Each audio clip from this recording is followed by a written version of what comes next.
Welcome back to Clydesdale Media, where we bring you the best from the world of CrossFit. Podcasts, news, special interest, health, fitness. If you like what you hear, hit that subscribe button, hit the notifier so you're the first to know when we have new episodes. Sit back, relax, and enjoy the show.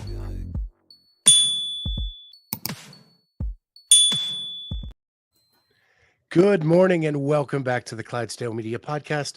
My name is Scott Schweitzer. I am the Clydesdale. She is Stephanie Price. But before I get to her, I need to thank my sponsor, C4 Energy, Cellucor, and Extend.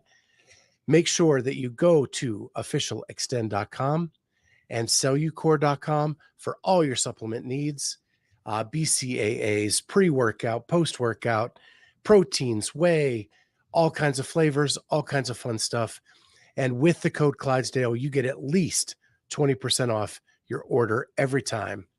So the new year starting, New Year's resolutions, we need those supplements to make us recover better after these workouts.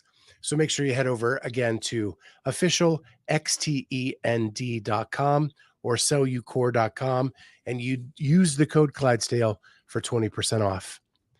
With that, I am so freaking stoked to have on Stephanie Price. Stephanie, how are you? I'm great this morning. Thanks for asking. So we have a lot to talk about today because there is big news from Clydesdale Media and Stephanie and her crew up at the Fitness Ranch. We are going to partner probably the start of this year. So that's what, 5 days away?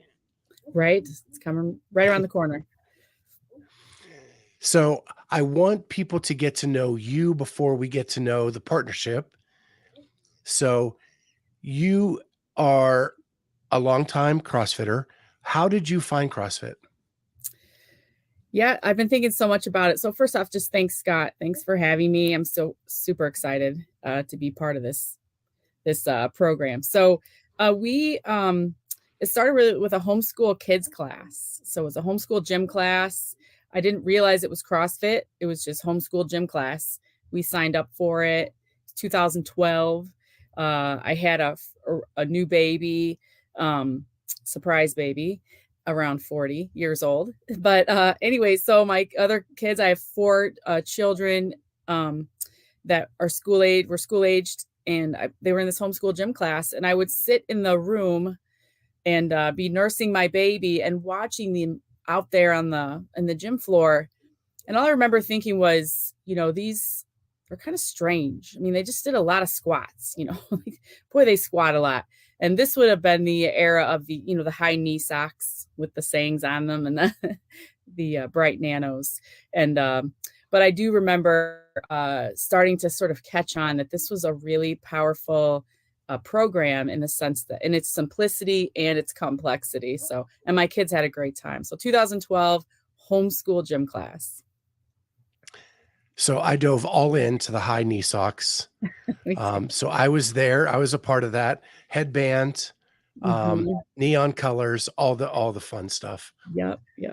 So you see the kids doing this. What inspired you to start doing it? Yeah, well, I'm glad you asked. So I'm a nurse and a middle-aged woman who for most of my life has struggled with my weight one way or another. I've always been fairly active. So I played basketball in high school and I did the step aerobics all through the 80s and 90s. And so I've always been a fairly active person, but I kind of hit this spot after a new baby at 40 and realizing that I kind of had at least a fork in the road. I could go one of 2 ways. There are probably other options, but I needed to do something to consciously, purposefully, intentionally pursue my own health and fitness for the last half of my life. So I decided I did one of the January challenges, 2013. And I jumped all in and said, all right, I'm in. And then I think, as you know, from CrossFit, it's usually once you're in, you're kind of hooked. And I began to have great success, and success being defined by I lost 35 pounds. I did a whole 30. I learned, my mind was just open to so many things, pushing barbells above my head, which I'd never done in my whole life. I felt really strong, and just fell in love with CrossFit. Again, just the modality of it. I'll say it probably for a really long time. It's really genius, and it kind of captures everything that you need to pursue health. So I had that epiphany at 41 in my life, where I wanted to get healthy.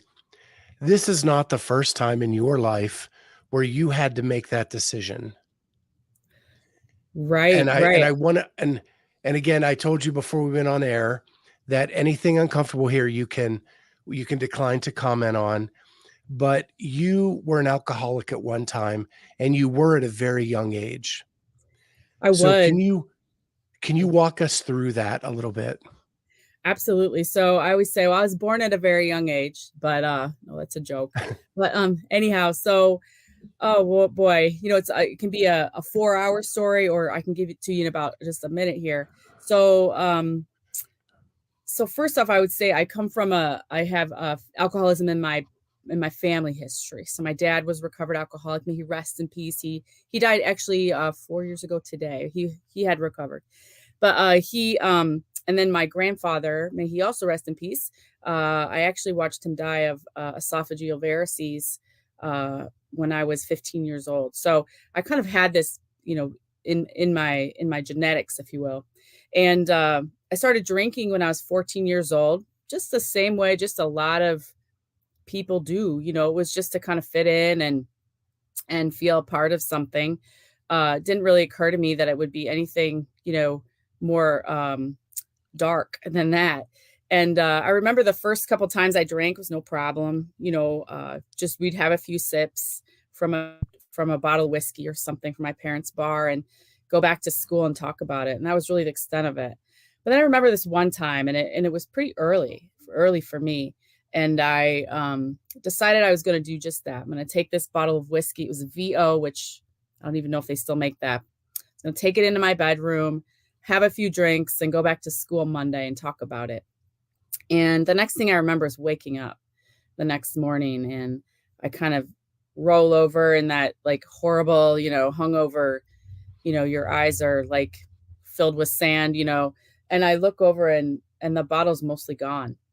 And I remember being kind of baffled by that, kind of puzzled, like what just happened? And I didn't mean to do that. And instead of like a sane person would do, say, I'm going to have to like probably not do that again. I said, I'm going to have to learn how to do that, because the alcohol just really made me feel good, to be honest. All the things that sort of inside, a lot of us have that hole inside and don't even know we have it until it's filled. And then you're like, oh, I didn't even know I felt so bad. So alcohol really did something for me. And so the short story is, for the next 10 years, I really did everything I could to try to control and enjoy my drinking, because I really had to drink.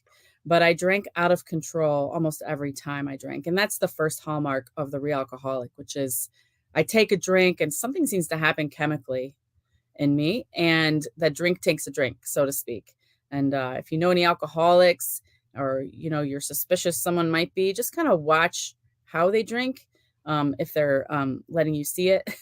Sometimes we hide it because we're so ashamed, but that's a big hallmark. So I fast forward way ahead, I just, of course, drinking, of course, causes lots of trouble when you drink that much. But I managed to go to college and have a job and be a fairly normal person, in the sense of, fairly successful by somebody's standards. But deep inside, I knew I was in trouble.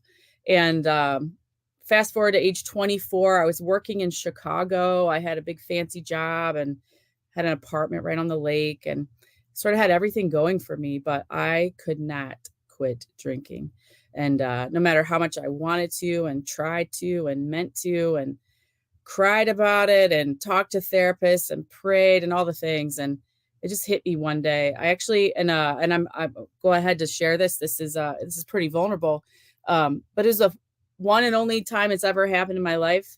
I had a suicidal thought. And I remember hearing the express bus on Michigan Avenue coming up behind me. And I thought to myself, wonder how I could time this, if I stepped off the curb at just the right time. Excuse me. And that thought literally sobered me in the sense that it scared me. And so I called the one person that I knew was recovered with an ED on the end of it, alcoholic. And I asked him, what do I have to do? And because I'm not going to make it. And I knew I wasn't going to make it to 30. I was 24. And so he told me what I had to do. And the answer is really simple. I had to take the steps exactly as they were prescribed in the textbook Alcoholics Anonymous. And I did that with a sponsor. And I've been doing it ever since. And I've never had an issue in 1996. So that was August of 1996. And I've never even had a remote problem. So I'm free today of all of that. And most importantly, I have a purpose. I can share with others my own experience, because there's a lot more in there, strength. And then obviously the hope of like, you can recover as well. And so I spend a lot of my time, my life's kind of in categories, and there's my job as a nurse, my work at the pit, and then alcoholics and helping alcoholics. And they always take precedence, by the way. So if something comes up, but yeah, so that's really the short version. Of course, that's a lot of years and a lot of experience and a lot of sponsoring and a lot of inventory and all of that. But that's the short answer. Well, I wouldn't be a podcaster if I didn't have follow-up questions, but I'm going to try to make them germane to where we are today. Okay. So the first thing is you said you were high functioning during your alcoholism. Mm-hmm. Were you a nurse at that point? I was not. So my first degree is in journalism, interestingly. So I graduated in 1994 from Butler University. And, through college, I got in trouble a couple of times for drinking, but I was really able to kind of hide out. And, if you think about the demographic that we're talking about, which is these, 14 to 22-year-olds, it's kind of a place where you can kind of almost get away with it socially, because when you drink that, there was a lot of people around me that drank almost as much as I did. I will say, looking back, they drank differently, but I kind of got away with it. I was a partier, or I party really hard. And that's exactly when, I think I know where you're going, when I, graduated college and got my first like real big girl job. I started to become like, that wasn't going to fly after a certain point. You don't go to I worked for the American Medical Association, and you really can't go to a happy hour with the doctors and get rip roaring drunk. And, so what worked 2 years before in my sorority was not going to fly as a young person. So that functionality or whatever was beginning to wane. And, but I did manage to, graduate from college and appear fairly functional. So was any part of the catalyst to become a nurse your recovery from alcoholism? I think ultimately, almost everything I do, and even the work that I do at the pit, it is all a catalyst. Meaning, my purpose, my function in life. There's a line in the basic text, page 20. It says, "Our very lives as ex-problem drinkers depend upon the constant thought of others and how we may help meet their needs." I'm pretty sure that's a direct quote. So, pretty much everything I do is just about asking where I can be of maximum service to God, because that's why I'm recovered, and to the people around me. And so I just happen to have an affinity for nursing. And I realized when I became a nurse that what it was about nursing that drew me was the ability to walk right beside somebody through something very difficult, because even getting stitches sometimes can be very difficult. I've helped a lot of women through childbirth. So it's really that, yes. I mean, the short answer is definitely yes, because you're automatically, when you recover from alcoholism the way that I did, you're automatically in the helping profession. And so then it just becomes how are you going to walk that out? And, uh, and nursing has been a great way to do that as well. So now let's look at it from another perspective. You started at 14. That is the age of the teen athlete in CrossFit. Yeah. And so, I'm a Christian man. God does things in ways that make sense to us. How much of that, and I'm sure you went back and looked at roots to why you became an alcoholic, Yeah. and that is a very vulnerable age for many teens. Hmm. When you see the teen athletes, were you drawn to them because of that age and what you went through? I think maybe after the fact, I was really drawn into the teenage CrossFit world because my son, who was a CrossFit Games athlete in 2019 as a 15-year-old, but for sure, continuing in that teen world. um, I think all the kids know this if they're watching or listening, though. I pray for every single one of them, literally by name. I pay attention to them. And a big piece of our us at the pit and what we do is really about knowing, kind of having that understanding that, like, that's a tumultuous time and you're really trying to find your way in the world, and things matter to you that we know as adults don't matter later, as far as like how many likes you have and who likes you and what your body looks like and things like that. But they don't know that, and yet I know they're struggling. So it definitely is a driver to um I don't know. You can just look at some of them. I think of one girl, and she's not an alcoholic by any stretch. She's a 19-year-old, one of our athletes that comes to the pit, and I know she struggles. Sometimes she comes to the pit and struggles at the pit, and just looking for ways to support her and give her resources. And I think the work that we do with our competition and our coaching and our camps and stuff is really designed to do that, to give these kids an opportunity to explore maybe a little deeper than just their athleticism. And so it drives literally every decision that I personally make. And I know our team, nobody else on our team is alcoholic that I know of, but they definitely have that same mission and objective, which is to really reach the kids' hearts, I guess is the easiest way to say it, rather than just their bodies, so. So last historical question for you personally, and that is, you were an ER doctor or ER nurse, I mean? Yep. I'm an ER So nurse and also. not the cakewalk job. Oh, no. Yeah. And, it's really funny. I always thought about myself, and um, I was put in this gifted class when I was a kid, when I was second grade. And I was one class out of 13,000 students, like one class of second graders. And I was in it. And there's a whole long story with that. But some days I was like, how did I get in the gifted class? Because I did not feel very smart. But within that gifted class, I was very average. I'm the same with CrossFit. So I don't just like work out, but I do CrossFit, right? So like so many people are like, it's so intense, right?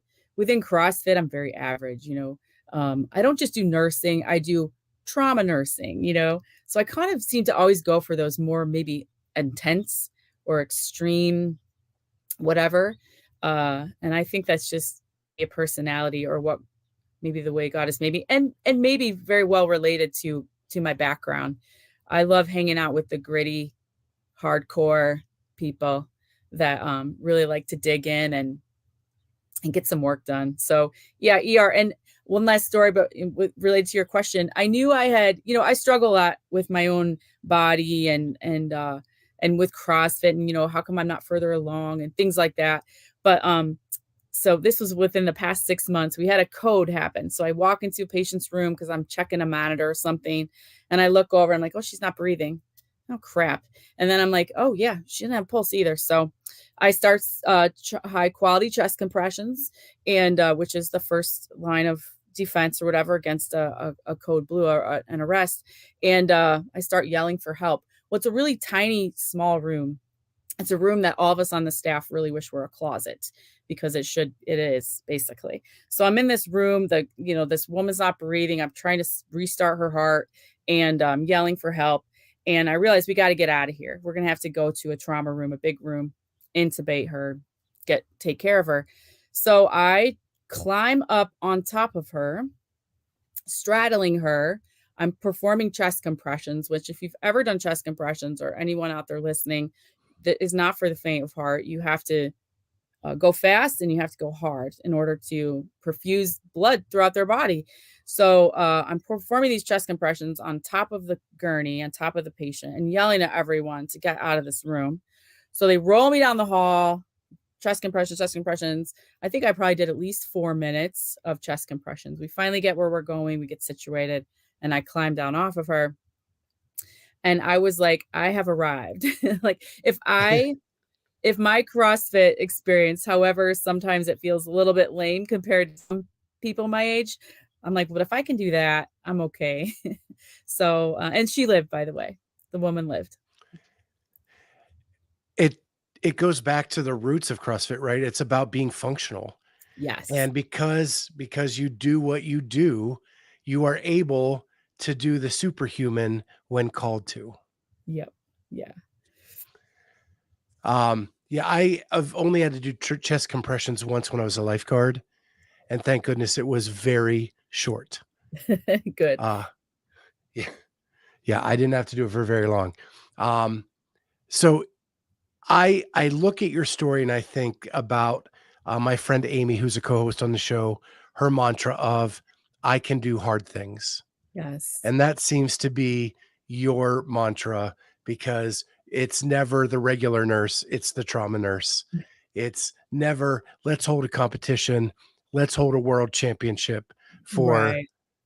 the teen division. So let's get into that. You're a nurse, you have a kid who's made the games in 2019. You are ingrained in the CrossFit community now because you've been to the games, you've seen the backstage because of Azariah. Did I get that right? Yep. Azariah. Yep. Okay. And so then COVID hits. So what was the thought process? And if people don't remember, as that season went on, canceling started happening, and they kept trying to hold off different decisions. But at one point, age groups were eliminated from the CrossFit Games. Yeah. Yeah. Well, so first off, I would just say that it's really about where I'm at. So I'm at my affiliate. I'm wearing my sweatshirt today, but is a CrossFit Triple River, and it's perched on the Pitt Fitness Ranch. And the head coaches, Brock and Autumn Yost, are just amazing people. And I know everyone says that about their coaches, but this is truly that way. And the reason is, where I'm going with this is because I had approached Brock. So we came after the games, we moved our family to CrossFit Triple River, really because 2 reasons: the coach and the community. And we just saw something there that is just different. And we've all been around a lot of CrossFits, and they're all really amazing. But there's something special at the Pit, and I don't know. I saw it, and I was like, my family's going there. So we went there, and I had already approached Brock, because Brock's a dreamer and a visionary, and I tend to be that way as well. And so I had approached him already with a proposal on how to have a camp for CrossFit teens, because I realized, from 2018 until 2022, we'd been to Granite Games a few times, Wadapalooza a couple times, the CrossFit Games, the Fittest Experience with my teenagers. And I realized that there's just not a lot, there wasn't anyway, a lot out there that was devoted to them. So I said, man, we could have a camp. And Brock is a strength and conditioning coach at the local high school. He's got just a knack for that age group. So I had already given him a proposal. So we were already kind of talking about some things that we might do. And then in April, I think it was April, and I'll just say this little tiny thing, shame on CrossFit at that time, because they notified the teens via Instagram that their games were canceled. And, everybody was in a really strange place with COVID. So we'll give them some grace there. But the kids were just devastated, of course, and I texted Brock. I talked to my son, actually, Azariah, and I said, we could do something.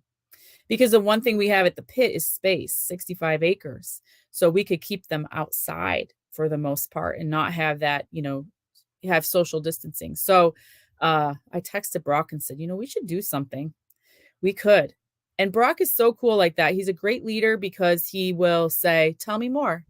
Tell me what you're thinking. He doesn't just shut you down. He's very interested in the people around him that work for him and with him, kind of broadening their talents. And so I said, okay, well, I knew he would do that, tell me more. So I started telling more.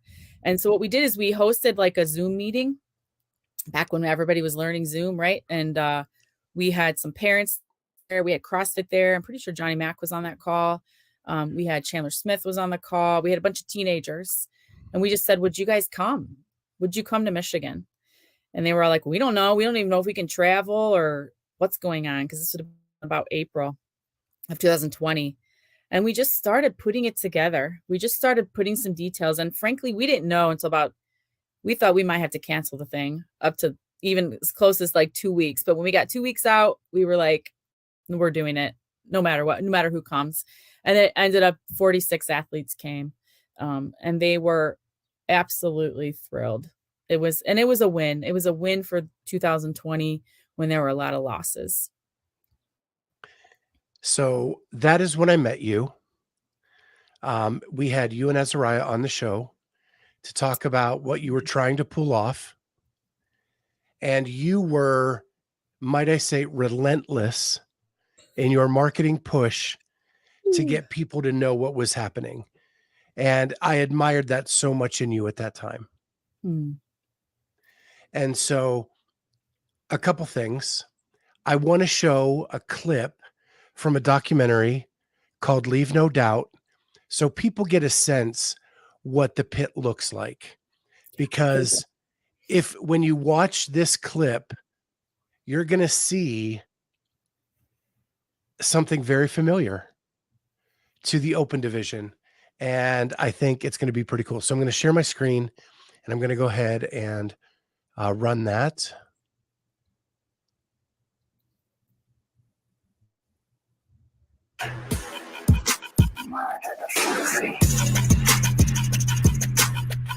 Woo, that's L&D Mountain right there.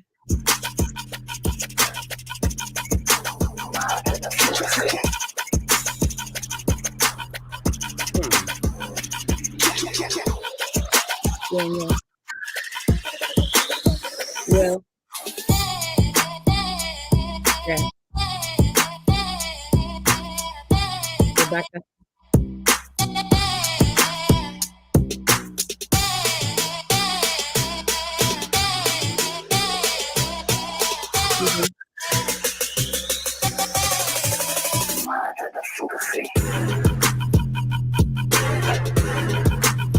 Landon.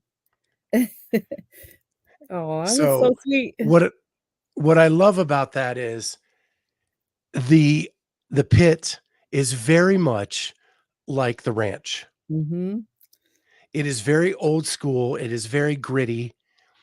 You can see the trails that they're forced to run with sandbags. Very iconic all the way back to the ranch 2016 and way before back in the mid 2000s to 2008. I watched this documentary and I was like, what these kids are doing is so freaking cool. We need to get exposure for them. Yes. Yeah. I'm so glad that you said that. We love the pit, and it was not lost on us in 2020 that then the individual games were held at the ranch. And we were super stoked at that sort of connection. And you also have there's a facility on site that I did not show in that clip, that is a full gym. Mhm. It is indoors. Is it like a barn? No, it's just a big, beautiful building, pretty Okay. simple. Yeah, it's a 9,000 square foot CrossFit gym with upstairs has a jujitsu mats, so, uh, and kind of a loft area where, parents frankly did a lot of viewing of their athletes. So 9,000 square feet, big long rig, pretty standard CrossFit gym. And there is one other thing I want to point out in the documentary is this was right after a teen CrossFit Games athlete had passed away. Yeah. Yeah. And there's a piece in this documentary that is a must watch. And it is the parents of this child. It's Jacob Morris, right? Jacob Morris, yep. Yeah. And them wishing all the competitors luck right before they did a named workout for Jacob. Yeah. And it is very emotional. And when the father breaks down, I'd lose it completely. But it is a must watch. It's out on YouTube. If you have some time and you need to fill your day because a podcast isn't going on at that point, pull this up and kind of watch through that and see what these kids did in 2020, and especially that tribute to Jacob. And they raised money to get wall balls with Jacob's name on it for that workout. It was super cool. You got to check it out. Uh, yeah, So and Christy now, and I have oh, go been ahead. friends. I'm sorry, I was just gonna say Christy Morris and I have maintained a great friendship. They're amazing people. And what we've done subsequently at our event is we've have our Victory Spirit Award, which is similar to the Spirit of the Games. We've now for eternity named it after Jacob Morris because he really embodied that victory spirit, that spirit of the games. And so it is now the Jacob Morris Victory Spirit Award, and it will be until forever. And so here we are in 2022, almost 2023. You have held 3 Mhm. championships or throwdowns at the pit. How has it grown from 2020 to today? Yeah, thanks for asking. So in 2020, it was really replacement for the games. CrossFit, we worked a lot with CrossFit. They didn't want us to use the name. We started with the word Teen Games, and they said, no, don't do that. So we said, okay, we won't, because we love CrossFit. We are a licensed event, and we adhere to all of their guidelines, and we really appreciate their partnership. So that's so in 2020 we had 46 athletes. It was really a replacement for the games. In 2021 we were kind of like, all right, well, let's do the same thing, but let's do it better. Let's make a few adjustments. We do a very rigorous after action. So we get evals from everybody. I kind of blackmail the kids with I'll release your pictures when you give me your eval. But we dig deep into their we read every comment, we talk to parents, we talk to everybody. And so what we did in 2021, which was kind of a big year for changes, is I think the most significant we did was we added a rookie division. And that was really important to us because just for context, so last year, if I did my math right, about 6,000 kids worldwide signed up for the CrossFit Open. 40 of them in 2022 went to the games, right? So that means there's 5,960 kids out there that are all just grinding. And of course there's, really not that many, but they're working so hard. So we thought, there's this division here where these kids just aren't quite ready for this elite competition. Maybe some of them can't do handstand push-ups, for example, or ring muscle ups. Some of them are new at it, true rookies. So we added that rookie division, which now we've turned into the junior varsity division because there's still that athlete that's not necessarily a rookie, but probably will never make the varsity team, if you look at that analogously. So we added a division. And then the other thing that was really important to us was we added that 18-19 division because within the teen space, I think in the CrossFit games model anyway, after 18, they literally just fall into this big abyss of individual athletes, and you have your anomalies. You have your and then we've got like James and Dallin and guys like that are do really well when they're 19 years old, but there aren't very many.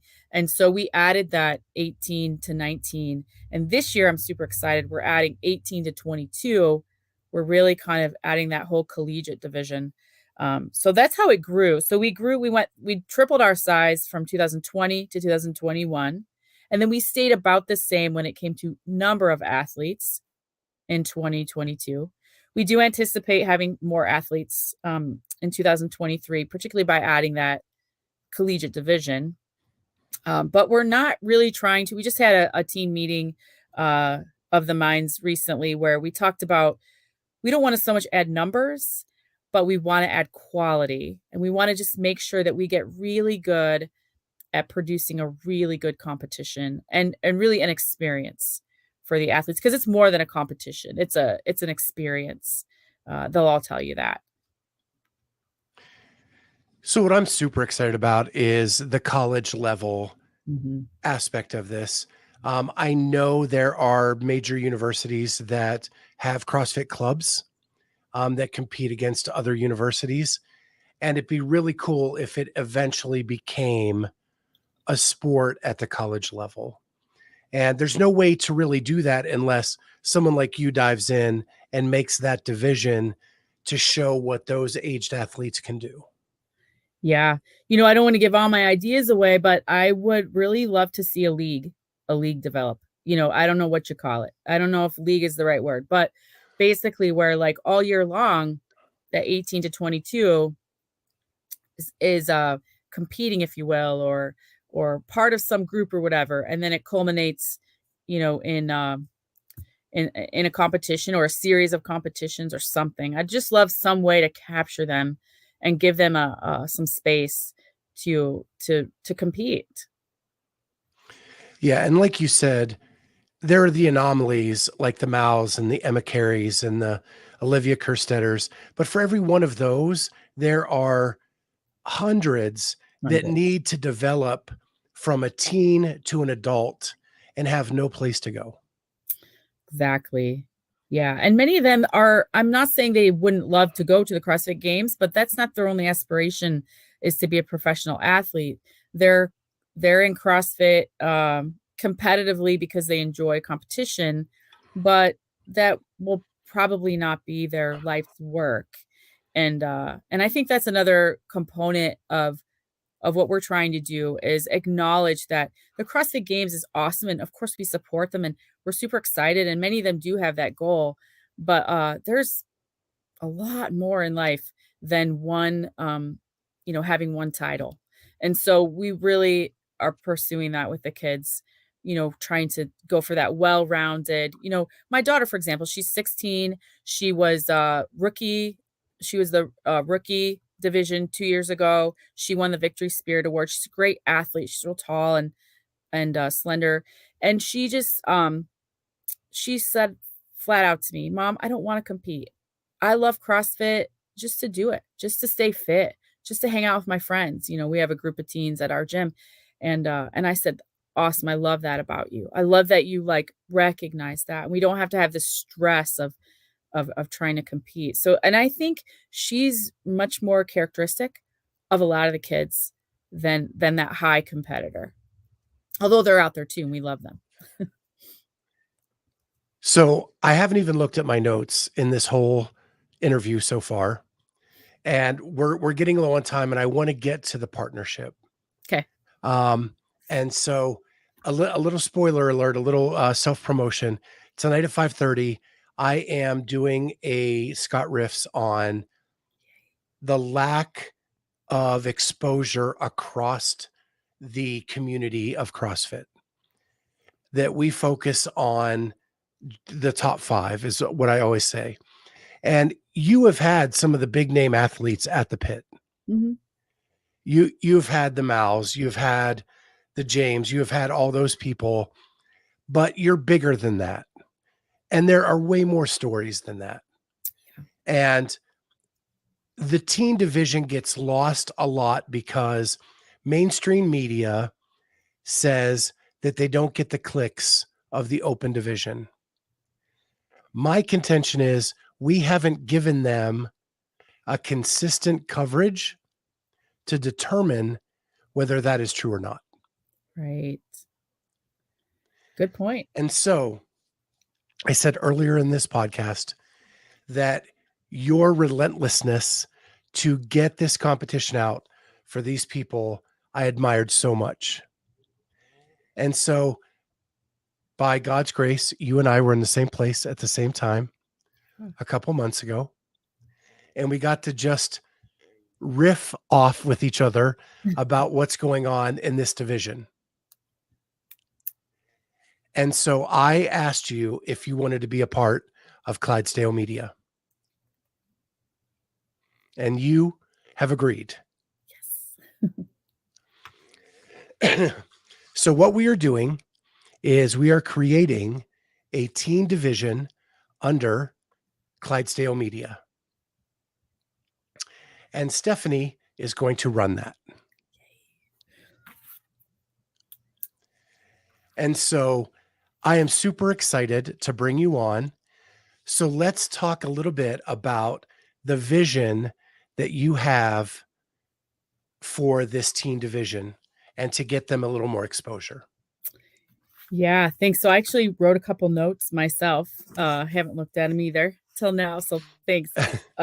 So I think first off, most important to me is to let the kids do a lot of the talking.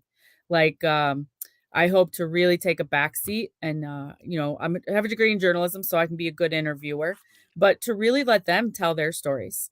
So the first thing I wrote down was just the kids and their stories. They all have stories. They're just beautiful, wonderful people. And some of them are tragic and some of them are really exciting and some of them are really kind of average. And I love that about them. So every one of those thousands of kids that I mentioned has stories, and every single kid that's been to the pit, I could tell you a little something about each of them that's interesting. And I think that's the hallmark of good journalism is if you tell the story, right? So like first thing would be that I want the kids to talk. So I already have some kids in mind that are excited to come on and tell their stories, whether that be about something they've overcome or just a day in their life.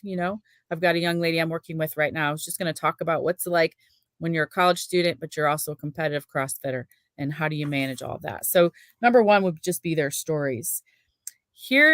I feel like this is my secret weapon, and it is talking to and about and for the parents of these kids. So if you just asked me, what's the one deficit in sort of the CrossFit overall coverage and attention, I would say it is the parents of these kids.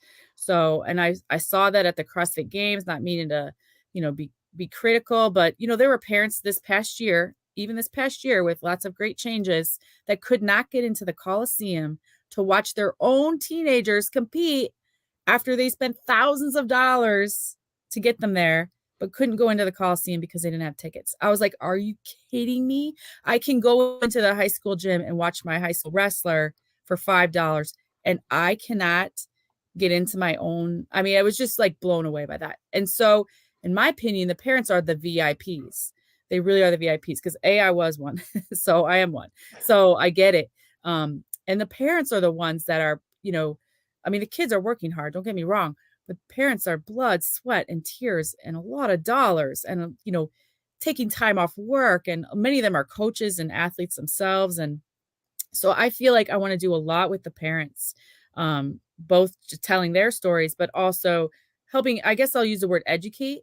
There's a lot of things I wish I knew when my, son first started competing.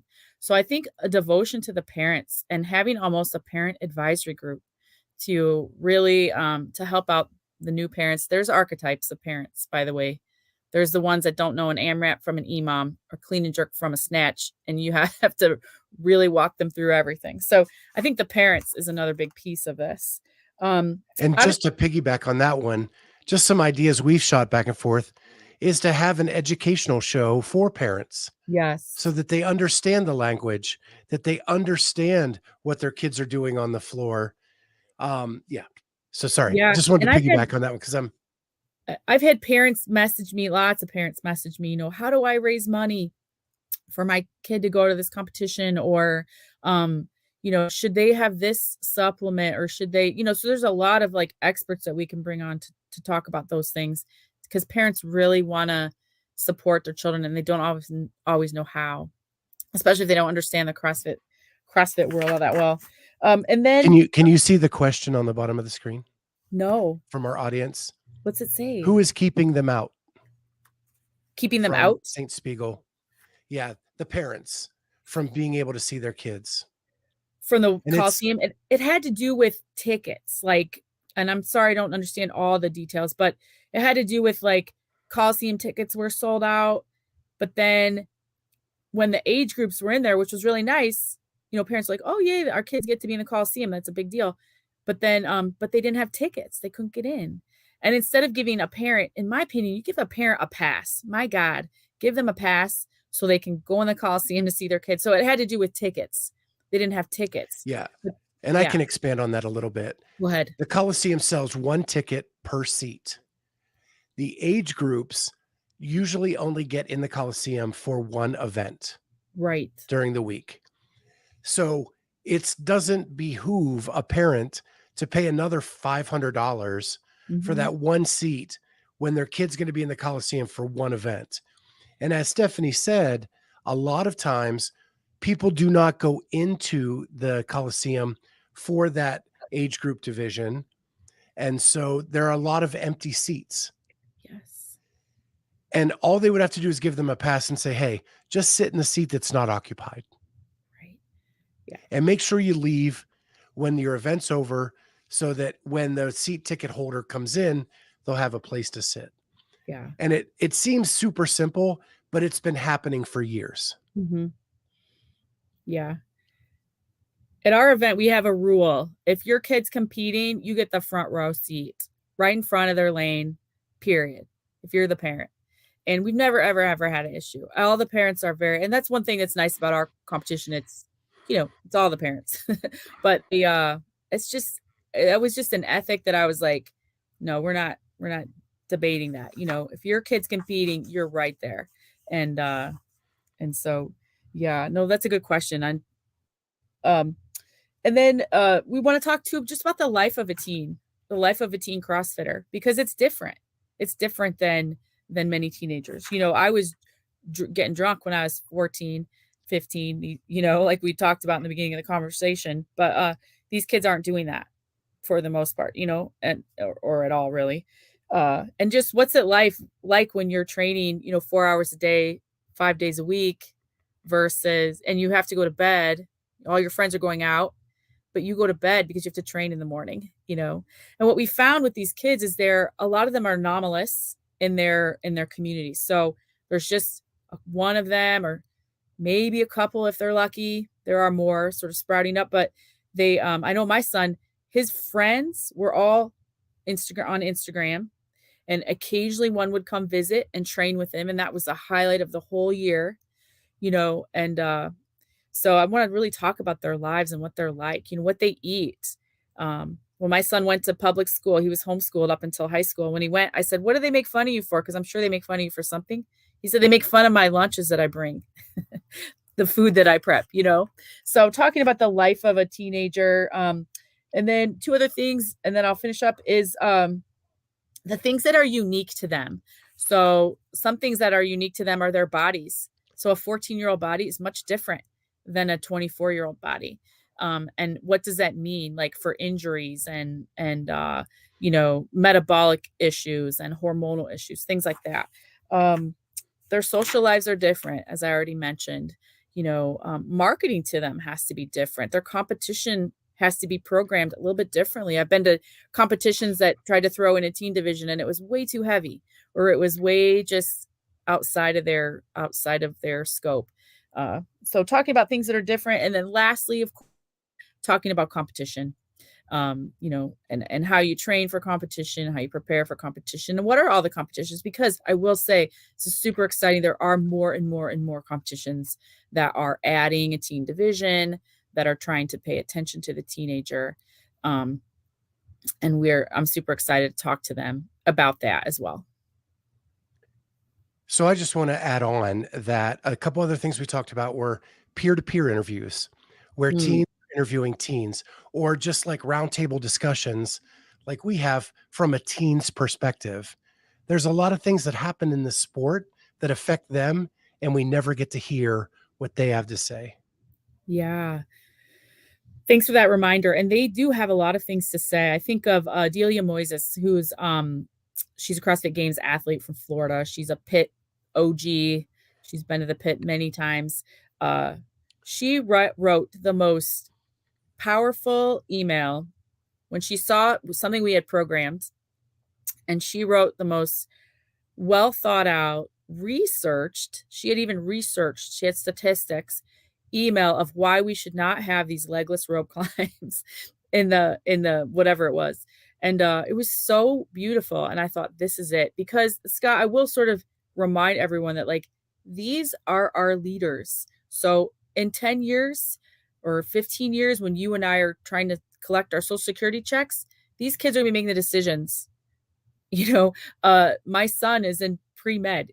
He might be the orthopedic surgeon that fixes my creaky knees, when I'm 70. And, these are our leaders. And I would just say that, we talk about, so this can be in your riff, if you feel this way, but I'm like, these kids should be getting a lot of attention, because these are the ones who are going to be running the world in 10 years from now.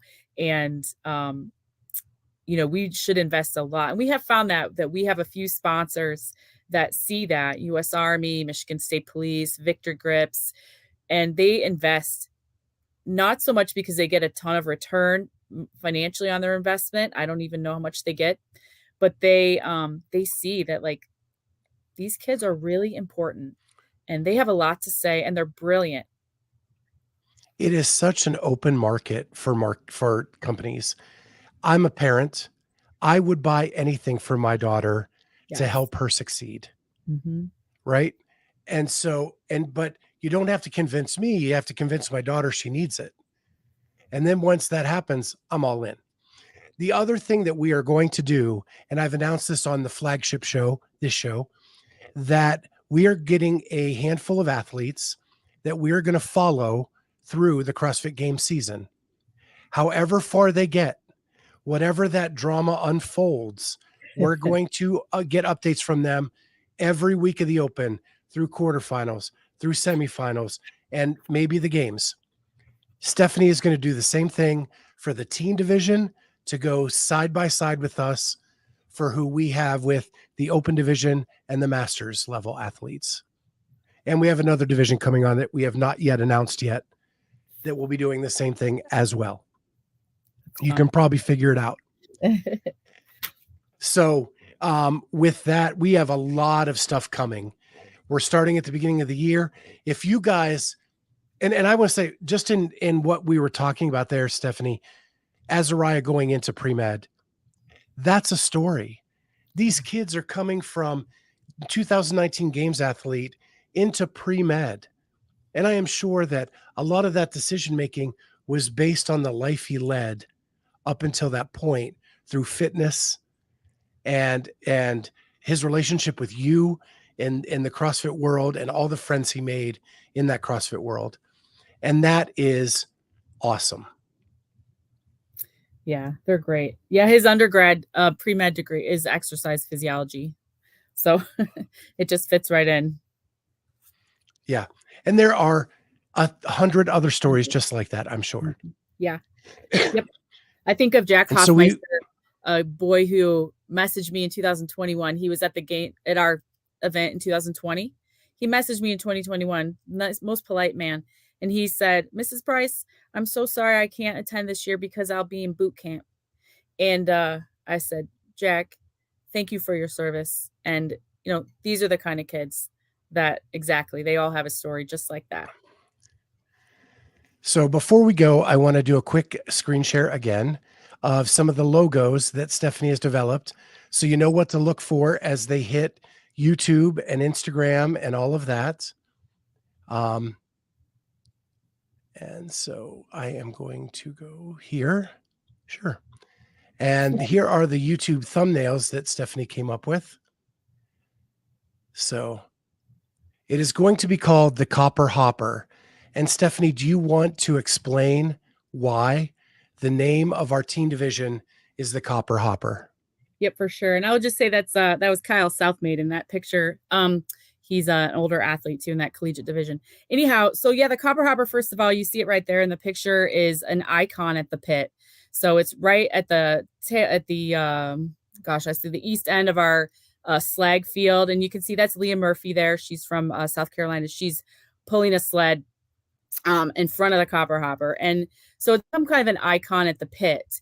But of course, it's more than that, right? So being a writer and a journalist and just a thinker, the pit fitness ranch used to be a gravel pit, and that hopper there, which is what I call it, it probably has a more fancy technical name, but it really did a lot of sifting and grinding and probably polishing.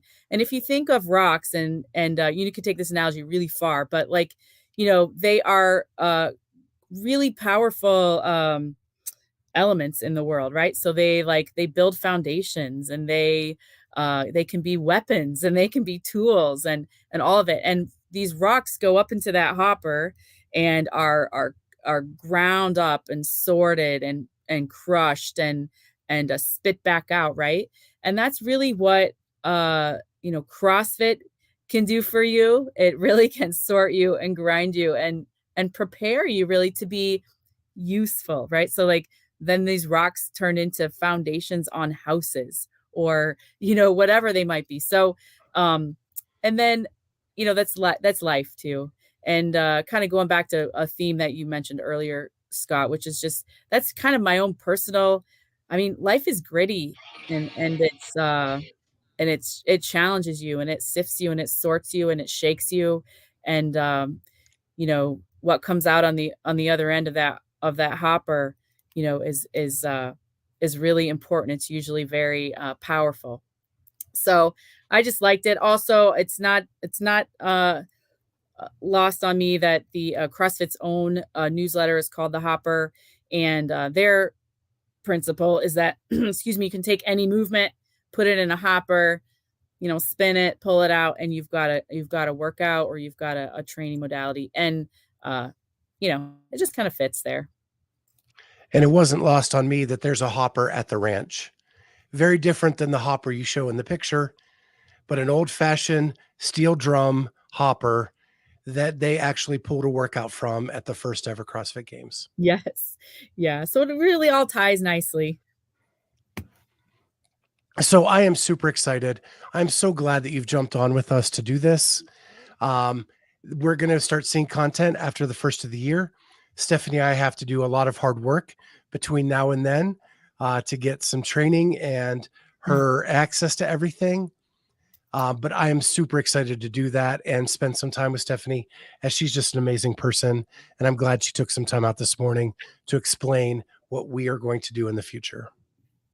I would just echo the thanks, Scott. It's been really a privilege to get to know you. And I'm so stoked by this relationship, and mostly for the kids, so they can tell you their stories, because you're going to love it.